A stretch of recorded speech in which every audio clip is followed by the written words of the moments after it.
Call to Prayer. Volume 1, Book 11, number 577. Narrated by Anas. The people mentioned the fire and the bell. They suggested those as signals to indicate the starting of prayers, and by that they mentioned the Jews and the Christians. Then Bilal was ordered to pronounce Adhan for the prayer by saying its wordings twice, and for the Qama, the call for the actual standing for the prayers in rows, by saying its wordings once. Qama is pronounced when the people are ready for the prayer. Volume 1, Book 11, number 578. Narrated by Ibn Umar. When the Muslims arrived at Medina, they used to assemble for the prayer, and used to guess the time for it. During those days, the practice of Adhan for the prayers had not been introduced yet. Once they discussed this problem regarding the call for prayer. Some people suggested the use of a bell like the Christians, others proposed a trumpet like the horn used by the Jews, but Umar was the first to suggest that a man should call the people for the prayer. So Allah's apostle ordered Bilal to get up and pronounce the Adhan for prayers. Volume 1, Book 11, number 579. Narrated by Anas. Bilal was ordered to repeat the wording of the Adhan for prayers twice, and to pronounce the wording of the Qamas once, except Qad Qamat is Salat. Volume 1, Book 11, number 580. Narrated by Anas bin Malik. When the number of Muslims increased, they discussed the question as to how to know the time for the prayer by some familiar means. Some suggested that a fire be lit at the time of the prayer, and others put forward the proposal to ring the bell. Bilal was ordered to pronounce the wording of Adhan twice and of the Qama once only. Volume 1, Book 11, number 581. Narrated by Abu Kilaba. Anas said, Bilal was ordered to pronounce the wording of Adhan twice and of Qama once only. The sub-narrator Ismaili said, I mentioned that to Ayub and he added, to that, except Qama, i.e. Qad Qamatis Salat, which should be said twice. Volume 1, Book 11, number 582. Narrated by Abu Hurairah. Allah's apostle said, when the Adhan is pronounced, Satan takes to his heels and passes wind with noise during his flight in order not to hear the Adhan. When the Adhan is completed, he comes back and again takes to his heels when the Qama is pronounced, and after its completion, he returns again till he whispers into the heart of the person, to divert his attention from his prayer, and makes him remember things which he does not recall to his mind before the prayer, and that causes him to forget how much he has prayed. Volume 1, Book 11, number 583. Narrated by Abdul Rahman. Abu Sa'id al-Khudri told my father, I see you liking sheep and the wilderness. So whenever you are with your sheep or in the wilderness and you want to pronounce Adhan for the prayer, raise your voice in doing so, for whoever hears the Adhan, whether a human being, a jinn or any other creature, will be a witness for you on the day of resurrection. Abu Sa'id added, I heard it, this narration, from Allah's Apostle. Volume 1, Book 11, number 584. Narrated by Humayd. Anas bin Malik said, whenever the Prophet went out with us to fight, in Allah's cause, against any nation, he never allowed us to attack till morning, and he would wait and see. If he heard Adhan, he would postpone the attack, and if he did not hear Adhan, he would attack them.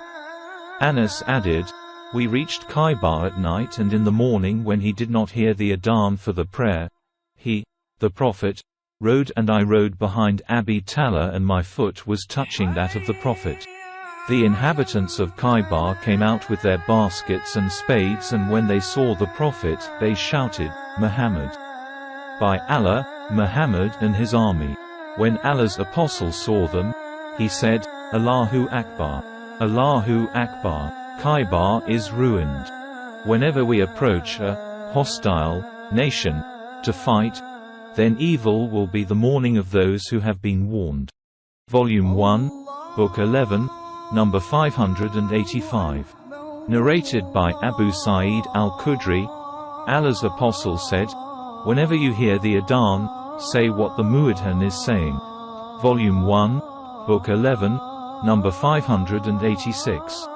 Narrated by Isa bin Talha, that he had heard Muawiyah repeating the words of Adhan up to, "Wa ashhadu anna Muhammadan Rasulullah," and I testify that Muhammad is Allah's Apostle. Volume 1, Book 11, number 587. Narrated by Yahya as above, 586, and added, "Some of my companions told me that Hisham had said, when the Mu'adhin said, 'Hayya alas salah, come for the prayer,' Muawiyah said, 'La hawla wala quwwata illa billah,' there is neither might nor any power except with Allah, and added, 'We heard your Prophet saying the same.' Volume 1, Book 11, number 588. Narrated by Jabir bin Abdullah, Allah's Apostle said, "Whoever after listening to the Adhan says, Allahumma rabba hadhihi dda, watit tamati was salatil qaimati, arti Muhammadan al-wasilata wal fadalata, wab, afhu makaman mamudan il ladi wa attahu, O Allah, Lord of this perfect call, of not ascribing partners to you, and of the regular prayer which is going to be established. Kindly give Muhammad the right of intercession and superiority and send him, on the day of judgment, to the best and the highest place in paradise which you promised him. Then intercession for me will be permitted for him on the day of resurrection." Volume 1, Book 11, number 589.